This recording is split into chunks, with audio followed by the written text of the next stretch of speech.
बच्चों, कैसे हैं। इससे पहले वाले वीडियो में हम लेके आए थे इंटरमीडिएट बोर्ड परीक्षा भौतिक विज्ञान 2022 का सेट नंबर 1 पहला पार्ट। दूसरा पार्ट हम लेके आए हैं, क्वेश्चन नंबर हमने करवा दिया था खंड आ का 4 नंबर तक। अब हम लेके आए हैं खंड बा, क्वेश्चन नंबर खंड बा।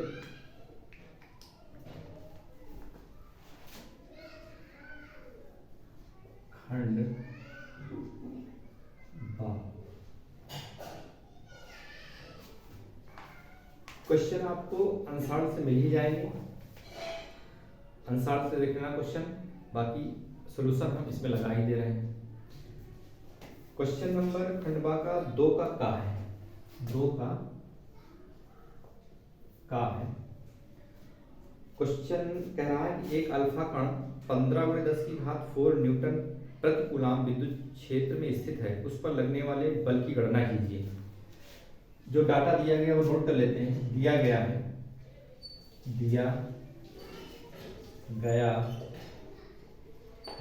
क्या दिया गया है इसमें, अल्फा कण 15×10⁴ न्यूटन प्रति कूलाम के विद्युत क्षेत्र में स्थित है। तो विद्युत क्षेत्र ई का मान दिया गया है कितना, 15×10 कितना दिया है, प्लस का 4 न्यूटन प्रति कूलाम ये दिया गया है।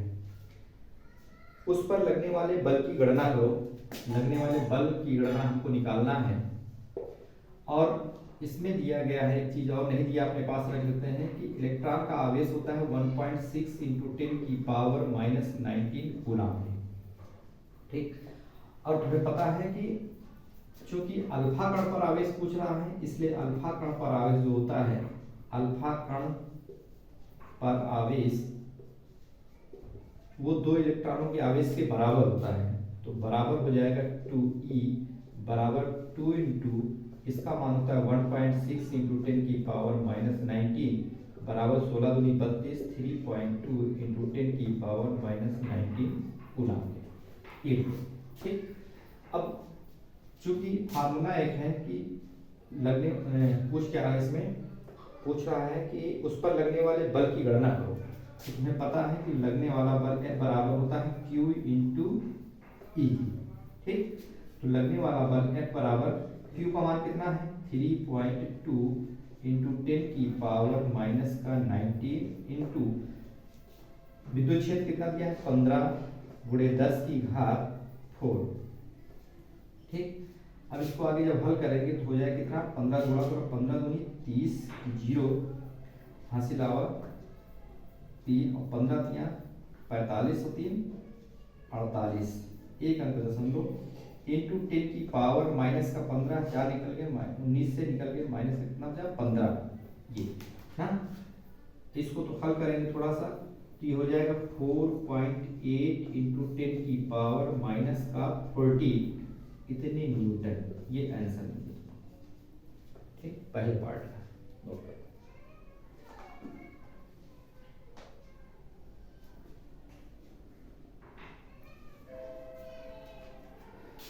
क्वेश्चन नंबर ये दिया है खा, विद्युत फ्लक्स क्या है। विद्युत फ्लक्स बहुत इंपॉर्टेंट क्वेश्चन है। विद्युत फ्लक्स, इलेक्ट्रिक फ्लक्स। ठीक, विद्युत फ्लक्स क्या है, मान लेते हैं कि +Q कूलाम का चार्ज है तुम्हारा ये, और तुम्हें पता है कि इससे जो भी विद्युत क्षेत्र निकलेगा वो इससे दूर रहेगा। ये इससे क्या जाएगा, दूर जाएगा, ये इससे दूर जाएगा। ठीक, इस कंडीशन में ये और ये और ये, अगर इस पर हम कोई एक पृष्ठ रख देते हैं, इस पर एक रख देते हैं पृष्ठ, तो इससे गुजरने वाली जितनी भी रेखाएं हैं उन रेखाओं की संख्या को क्या कहते हैं, विद्युत फ्लक्स कहते हैं। ठीक, तो किसी बंद पृष्ठ से या किसी बंद काल्पनिक पृष्ठ से या पृष्ठ के क्षेत्रफल के अभिलंबवत गुजरने वाली फ्लक्स रेखाओं की संख्या को चुंबकीय फ्लक्स कहते हैं या विद्युत फ्लक्स कहते हैं। ठीक, इसे फाई से प्रदर्शित करते हैं, इसे फाई से प्रदर्शित करते हैं। ठीक, इसे किसे प्रदर्शित करते हैं, फाई से प्रदर्शित करते हैं। ठीक, इसका जो मात्रक होता है, मात्रक वो होता है न्यूटन मीटर स्क्वायर प्रति कूलम। इतना नोट करो, एक नंबर बस इतना ही लिखना, कुछ नहीं लिखना। ठीक,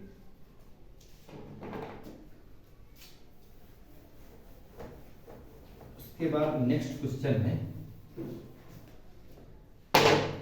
क्वेश्चन नंबर, देखिए थ्योरेटिकल क्वेश्चन आपको करना है, न्यूमेरिकल के जितने भी हो हम करा दे रहे हैं, इसमें कोई दिक्कत नहीं।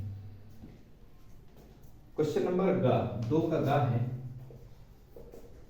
का गा है कि ओमी एवं अनोमी प्रतिरोधों के लिए वोल्टता V तथा धारा I के बीच का ग्राफ खींचिए। सबसे पहले तो ओमी क्या होता है, ओमी प्रतिरोध या परिपथ, ओमी प्रतिरोध किसे कहते हैं, जो ओम के नियम का पूर्णतः पालन करते हैं उन्हें ओमी प्रतिरोध कहते हैं। जो ओम के नियम का पूर्णतः पालन करते हैं उसे क्या कहते हैं, ओमी प्रतिरोध। हाँ, तो इसका मतलब कि ओम के नियम से हमने लिख दिया कि जो ओम के नियम का पूर्णतः पालन करते हैं उसे ओमी प्रतिरोध। तो ओम के नियम से, ओम का नियम क्या है, ओम के नियम से V प्रोपोर्शनल टू किसके होता है, धाराई के। हाँ, इसका मतलब कि V इक्वल टू क्या हो जाएगा, IR।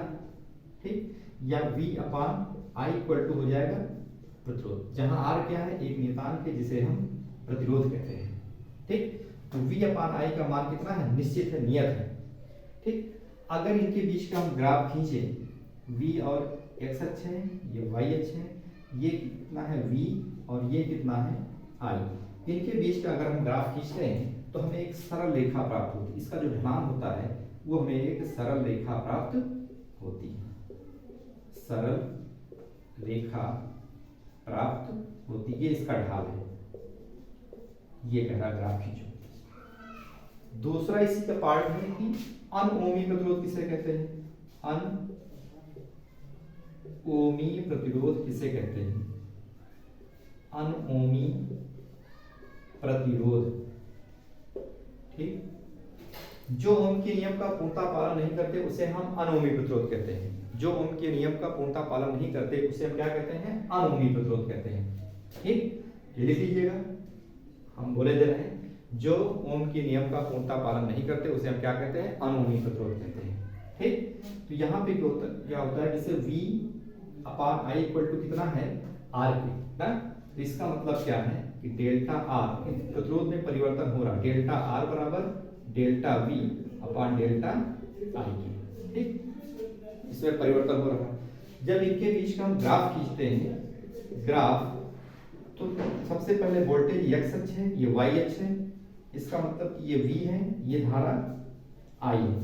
इसके बीच जब हम ग्राफ खींचते हैं तो ये हमें एक सरल रेखा प्राप्त नहीं होता, क्योंकि ये लगातार चेंज हो रहे हैं, बदल रहे हैं ना, नाम ही अनओमी प्रतिरोध। अनओमी प्रतिरोध का मतलब जो ओम के नियम का पालन नहीं करते हैं, तो हमें ये इस तरह का कुछ ग्राफ मिलता है। ठीक, ये हो गया ओमी और अनओमी के बीच का ग्राफ, बहुत इंपॉर्टेंट क्वेश्चन है। उसके बाद अगला क्वेश्चन है खंड गा क्या है, ये कह रहा दे ब्रागली तरंगदैर्घ्य की गतिज ऊर्जा के पदों में व्यक्त करो।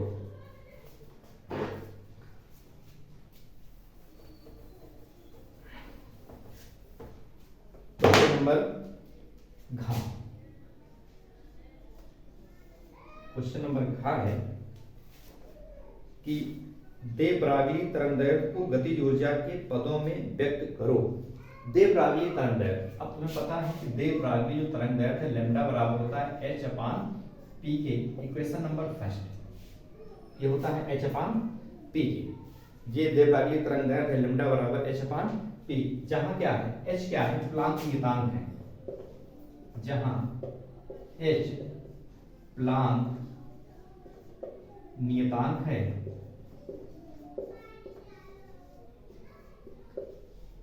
H प्लांक नियतांक है।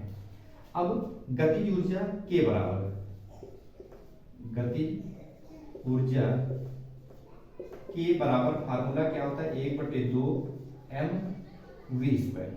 ठीक, यहां से k बराबर 1/2 m से गुणा m से भाग। हमने m से भाग किया, ये m हो गया, m से गुणा किया और v वही, तो ये हो गया mv का स्क्वायर। ठीक, दोनों को इधर गुणा किया तो ये मिल गया कितना हमको 1/2, ये हो गया द्रव्यमान और वेग के गुणनफल को क्या कहते हैं, संवेग कहते हैं। द्रव्यमान और वेग के गुणनफल को संवेग कहते हैं। तो ये मिल गया हमको p के बराबर, इसे हम कहते हैं p स्क्वायर, तो स्क्वायर हो गया, अपान में कितना दिया है m के, इनको इधर इधर गुणा कर देते हैं तो हमको मिल जाता है 2km बराबर कितना मिल गया p स्क्वायर के, या इसको लिख सकते हैं कि p बराबर कितना है √2km। समीकरण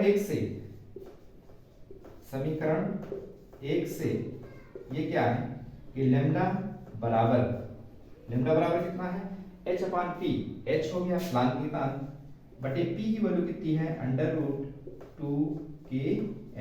यही देवरागी तरंगदैर्घ्य इसके पदों में है, गतिज ऊर्जा के पदों में दिया गया है। ठीक, क्वेश्चन तुम्हारा कह रहा है देवरागी तरंगदैर्घ्य को गतिज ऊर्जा के पदों में व्यक्त करो, तो ये देवरागी तरंगदैर्घ्य गतिज ऊर्जा के पदों में व्यक्त है। नोट करो इसको।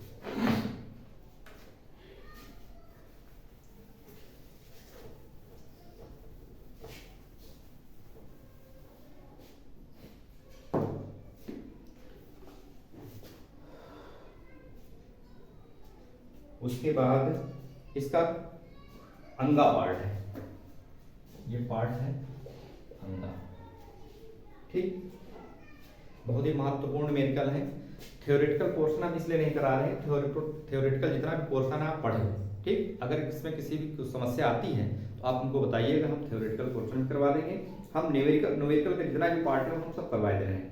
ठीक, ये हमारा दूसरा वीडियो है, पहले वीडियो में पहला पार्ट हो चुका है, ये दूसरे वीडियो में इसका दूसरा पार्ट चल रहा है। ठीक, जितने न्यूमेरिकल है हम करवा दे रहे हैं सब। उसके बाद क्वेश्चन नंबर अंगा है इसका खंड बा का, अभी दूसरा क्वेश्चन चल रहा है 2 का पार्ट है अंगा, ये दिया है अंसार्ड, और इससे आप लोग देख लीजिएगा। ठीक है, अंसार्ड है, अंसार्ड का 2000 हम लिखे दे रहे हैं, ये 2022 का सेट नंबर 1 का पार्ट नंबर जो है वो दूसरा है। पहला पार्ट यूट्यूब पर लोड कर दिए वीडियो हमारा, उसको देख लीजिएगा। ठीक, अंगा क्वेश्चन है कि एक उत्तल लेंस के प्रत्येक वक्र पृष्ठ की त्रिज्या 20 सेंटीमीटर है। एक उत्तल लेंस है, उसकी प्रत्येक पृष्ठ की वक्रता त्रिज्या कितनी है 20 सेंटीमीटर है, तथा लेंस के माध्यम का अपवर्तनांक 1.5 है। यदि लेंस को निम्नलिखित चित्र में AB के अंदर काट दिया जाए तो प्रत्येक नए लेंस की फोकस दूरी क्या होगी। ठीक, अब कुछ लेंस आपका ऐसे है, इस टाइप का दिया है, ये इस टाइप का उत्तल लेंस है और इसको बीच से ऐसे करके काटा गया है। ठीक, ऐसे दिया गया है।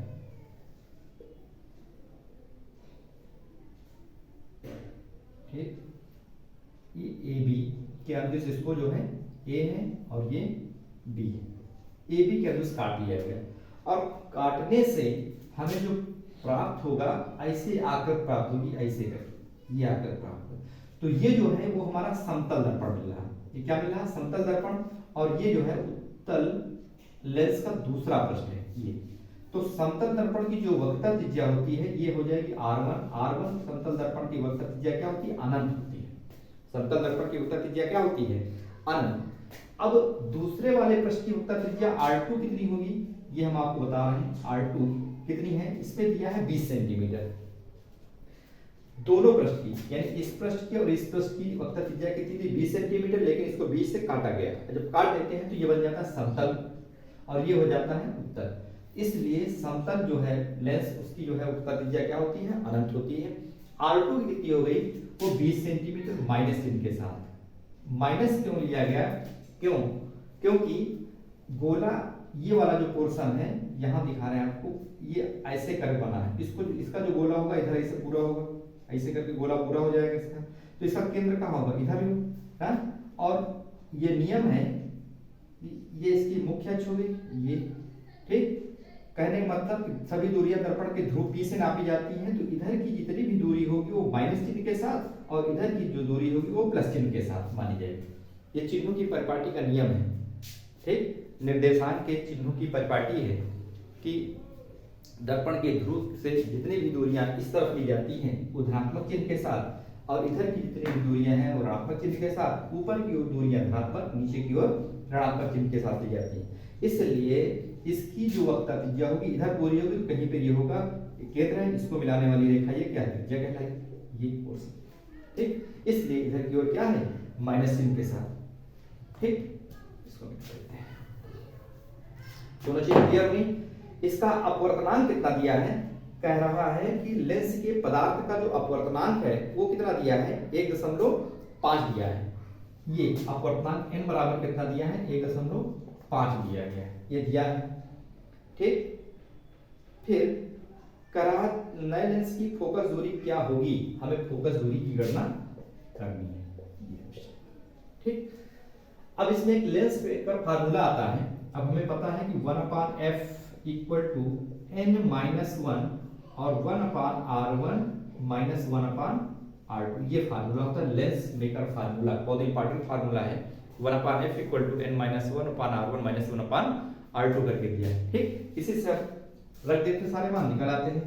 1/f इक्वल टू n का मान 1.5 माइनस 1, ठीक, ब्रैकेट में कितना है 1/अनंत, r1 का मान अनंत, माइनस 1/, माइनस का 20 दिया है। ठीक, 1/f इक्वल टू 1.5 घटाएंगे तो ठीक, और ये वैल्यू हो जाए कितनी, माइनस माइनस प्लस 1/20, दशमलव हटाओ, जीरो बढ़ाओ, इधर से कितना हो जाएगा 5/200, 5/200, 5 से करना 5, 5 को 20, 40 हो गया। ठीक, इसका मतलब कि 1/f इक्वल टू 1/40 के f कितना हो गया, 40 सेंटीमीटर। तो नया जो लेंस बनेगा उसकी फोकस दूरी कितनी आ गई, 40 सेंटीमीटर। ये नोट कर लो इसको।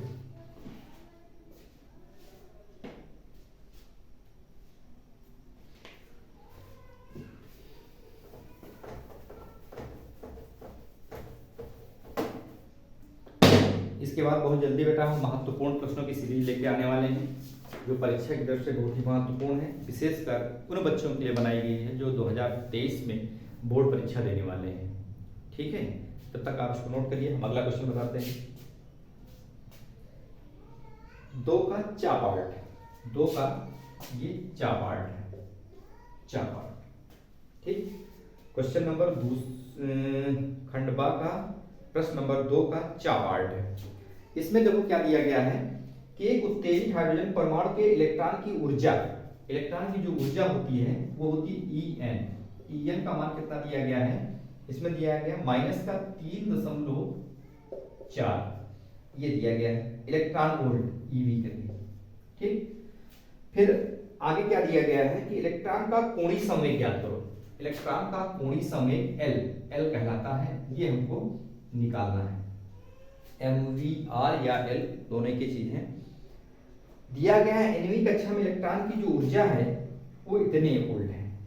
nवीं कक्षा में इलेक्ट्रॉन की जो ऊर्जा का मान दिया है वो इतने वोल्ट है, ये हमको निकालना है। ठीक, अब चूंकि तुम्हें पता है कि E बराबर होता है या En बराबर होता है माइनस का 13.6/n², ये फार्मूला होता है। ठीक, यहां से En की वैल्यू दी गई है, n का मान हमको निकालना है, तो यहां से n² बराबर कितना हो जाएगा, माइनस का 13.6/En।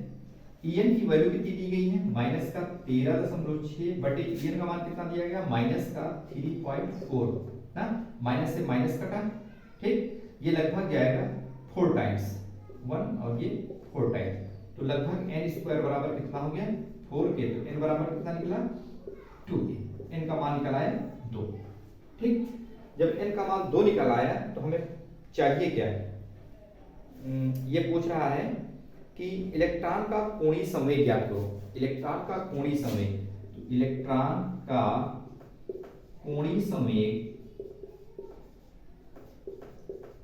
कोणीय संवेग बराबर होता है NH/2π, NH/2π इसके बराबर होता है। ठीक, अब इसका मान निकाल लेते हैं कोणीय संवेग। n का मान कितना दिया 2। ठीक, h प्लांक नियतांक है, h जो है प्लांक नियतांक है, इसकी जो वैल्यू होती है वो कितनी होती है 6.6 × 10⁻⁻34, इसकी वैल्यू होती है 6.6 पूरे 10 की घात माइनस का 34 बटे 2 इंटू पाई, पाई का मान 3.14 के, तो 2 से 2 कटा, ठीक। ये लगभग जाएगा कितना, 2 बार, हाँ, लगभग ये जाएगा 2.1 इंटू 10 की पावर माइनस का 34, ठीक। ये इलेक्ट्रॉन का कोणीय समूह हो गया। 2.1 इंटू 10 की पावर माइनस का 34 किलोग्राम मीटर प्रति सेकंड। इसका मात्रक क्या हो जाएगा, किलोग्राम मीटर प्रति सेकंड, ये आंसर हो जाएगा, ठीक। टोटल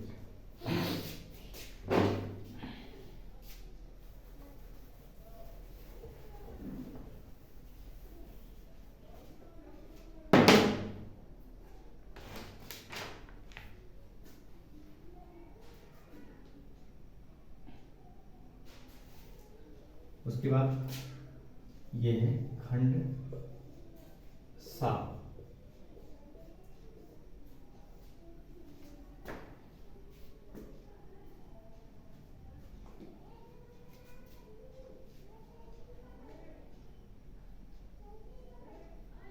ठीक, नोट हो गया। क्वेश्चन नंबर देखो दिया है, क्वेश्चन नंबर खंड 7 का तीसरे का क्वेश्चन नंबर गा है, हम नोट किए जा रहे हैं। खंड 7 का 3 का गा है, बहुत इंपॉर्टेंट क्वेश्चन है। 3 का कौन सा क्वेश्चन है, गा। 3 का कौन सा है, गा।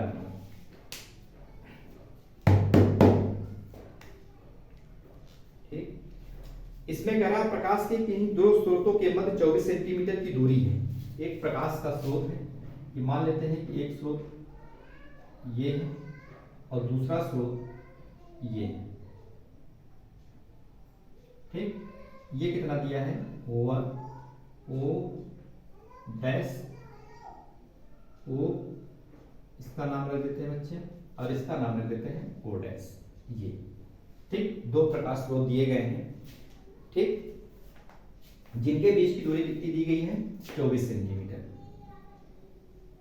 ये इनके बीच की दूरी कितनी दी गई है, वो 24 सेंटीमीटर की दी गई है, दो प्रकाश स्रोत। ज्ञात कीजिए कि 9 सेंटीमीटर फोकस दूरी वाले उत्तल लेंस, दूरी वाले अभिसारी या उत्तल लेंस को कहाँ रखें कि दोनों स्रोतों के मध्य, दोनों स्रोतों के प्रतिबिंब एक ही बिंदु पर बने, ठीक। तो मान लेते हैं कि यहां पर एक उत्तल लेंस रख देते हैं, ठीक। जब इसको रखते हैं तो इस वाले स्रोत से इसकी जो दूरी है वो कितनी है, मान लेते हैं कि x है, ये दूरी कितनी है, x है, ठीक। तो अब शेष कितनी दूरी बची, टोटल 24 है, तो ये हो जाएगी 24 माइनस x, ये दूरी हो जाएगी, ठीक। इसका जो प्रतिबिंब बनेगा, ये इसका जो प्रतिबिंब बन रहा आके, ये मान लेते हैं कि कहां पे बनता है, I पर बनता है, ये I पर बनता है, ठीक। अब इसकी जो दूरी है वो मान लेते हैं कितनी, प्रतिबिंब की दूरी है y, प्रतिबिंब की दूरी क्या मान लेते हैं, ये दूरी है y, ठीक। अब ये भी स्रोत है, ध्यान से देखो। अब इससे भी प्रकाश की किरण चलेगी, ये, ठीक। अब चूंकि कहा जा रहा है विरल माध्यम से सघन माध्यम, की सघन माध्यम से क्या जाएगी, विरल माध्यम में, तो कुछ झुकेगी, कुछ ये अपने मार्ग से विचलित होकर इस डायरेक्शन में झुकेगी, ठीक। और इसको जब पीछे बढ़ाते हैं तो ये भी आके लगभग, ये भी आके ये वाली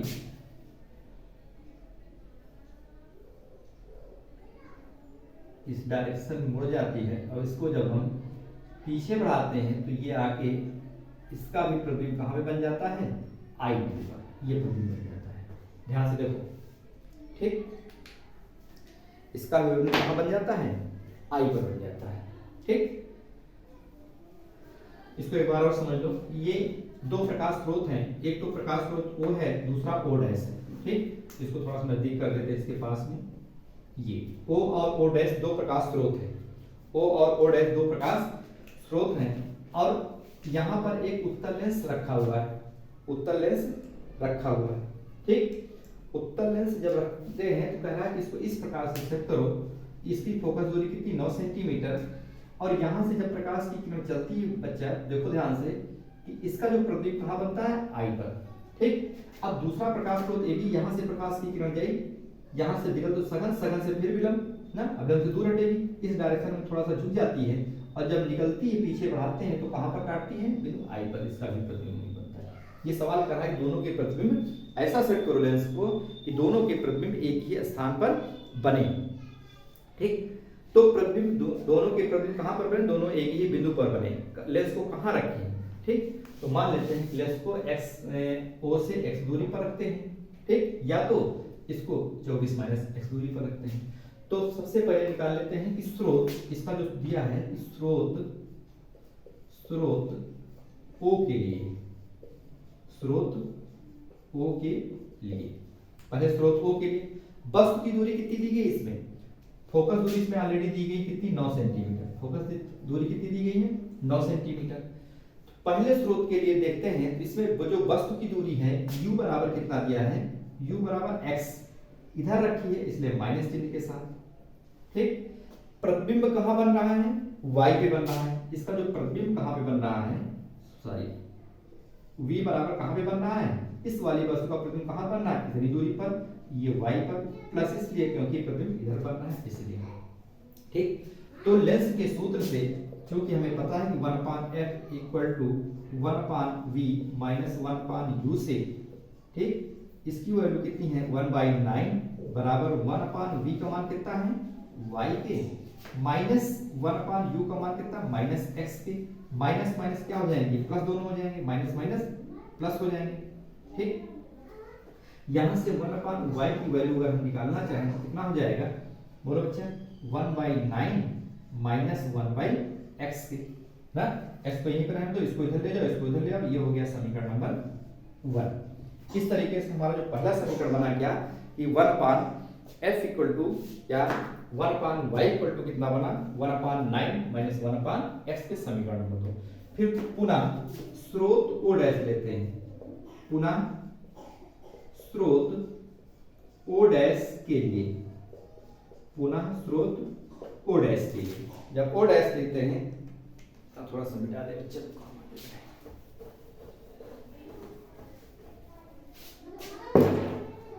स्रोत o डैश के लिए, स्रोत o डैश के लिए। अब देखो स्रोत जब o डैश है, इसके लिए जो वस्तु का कार्य करेगा u का मान वो कितना होगा, स्रोत o डैश के लिए वस्तु का मान जो है u का मान होगा कितना बच्चा, पेन खराब, मार्कर खराब हो गई, दूसरी मार्कर का यूज करना पड़ेगा। ठीक, तो u बराबर कितना होगा बच्चा, u बराबर वस्तु ये रखी है, ये हो जाएगा 24 माइनस एक्स। ठीक, 24 माइनस एक्स, क्योंकि इधर रखी है, हमेशा जो भी दूरियां ली जाती हैं अगर इधर रखी है तो माइनस चिन्ह के साथ, इसलिए माइनस के साथ। इसका जो प्रतिबिंब बनेगा वो कितनी दूरी पर बनेगा, सब इधर ही बन रहे हैं, प्रतिबिंब किधर बनेगा y पर। ठीक, तो ये कितना हो जाएगा, v का मान हो जाएगा माइनस का y, प्रतिबिंब का मान कितना हो जाएगा माइनस का y सेंटीमीटर। ठीक, अब लेंस के सूत्र से क्योंकि हमें पता है कि 1/f equal to 1/v minus 1/u से। ठीक, फोकस दूरी कितनी दी गई 1/9 बराबर 1/v का मान कितना है माइनस का y, और ये कितना दिया है माइनस का 1/ माइनस का 24 माइनस x के, माइनस माइनस से भी क्या हो जाएगा प्लस, यहां से इधर ले आओ इसको, तो 1/y बराबर कितना हो जाएगा 1/9, ये उधर जाए तो माइनस का हो जाएगा माइनस का 1/9, और ये तो प्लस के रहेगा 1/24 माइनस x के, इक्वेशन नंबर सेकंड। अब समीकरण 2 हमको मिल जाते हैं, दोनों की वैल्यू कितनी है 1/y, 1/y equal to minus का 1/9 प्लस का कितना है 1/24 माइनस x। अब समीकरण 1 व 2 से, समीकरण 1 व 2 से क्या मिलता है, इनके देखो दोनों बराबर हैं, एक बटे वाई बराबर 1/9 minus 1/x, 1/y equal to 1/9 plus 1/, इसका मतलब ये पक्ष बराबर इस पक्ष के, तो ये पक्ष बराबर इस पक्ष के। इस तरीके से कितना मिला 1/9 माइनस का 1/x समीकरण 1 से मिला बराबर माइनस का 1/9 प्लस का कितना मिला 1/24 माइनस x के। ठीक, अब इनको थोड़ा सा इधर कर लिया जाए तो 1/9 प्लस का 1/9 बराबर कितना है 1/24 माइनस x प्लस का 1/x, इसका एलसीएम ले लिया जाए तो कितना हो गया 24 माइनस x इंटू x, तो इधर हो गया x plus 24 minus x, x से कैंसिल आउट,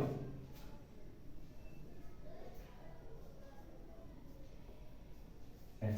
ठीक, ये हो गया 2/9, 2/9 बराबर कितना मिला 24 अपान गुणा कर दो तो हो जाएगा 24x माइनस का x स्क्वायर, 2 एकड़ नाम 2, 2 12 24, इनको इधर ले आओ तो हो गए कितने, या इनको दोनों बार लेंगे 108 बराबर कितना है 24x माइनस का x स्क्वायर, इनको सबको इधर ले आओ, ये हो जाएगा x स्क्वायर माइनस का 24x प्लस का 108 इक्वल टू 0। अब त्रिपदी व्यंजक मिल गया तुमको, कैसा व्यंजक मिल गया त्रिपदी व्यंजक। अब त्रिपदी व्यंजक है कि गुणनखंड 108 कैसे किए जाए, जोड़ने पर कितना माइनस का 24 मिल जाए और गुणा करने पर प्लस 108, तो ये हो जाएगा कितना 18 का 108 x स्क्वायर माइनस का 18x माइनस का 6x प्लस का 108 इक्वल टू 0 के।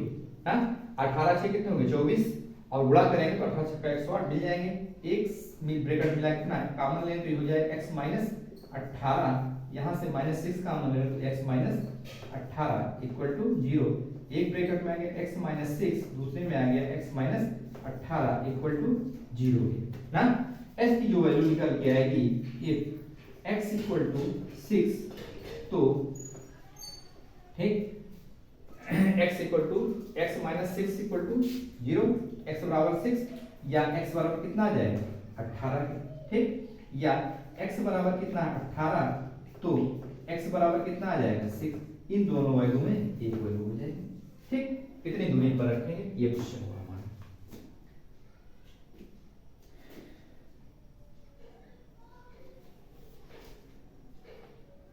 ठीक है, इतना ही रखते हैं, फिर मिलते हैं नेक्स्ट वीडियो में। इसका जो अगला वाला पार्ट है वो पार्ट 3 में हम देंगे, जितने भी न्यूमेरिकल बचे हुए हैं उनका पार्ट 3 में सॉल्यूशन इसका हम दे देंगे। तब तक के लिए धन्यवाद।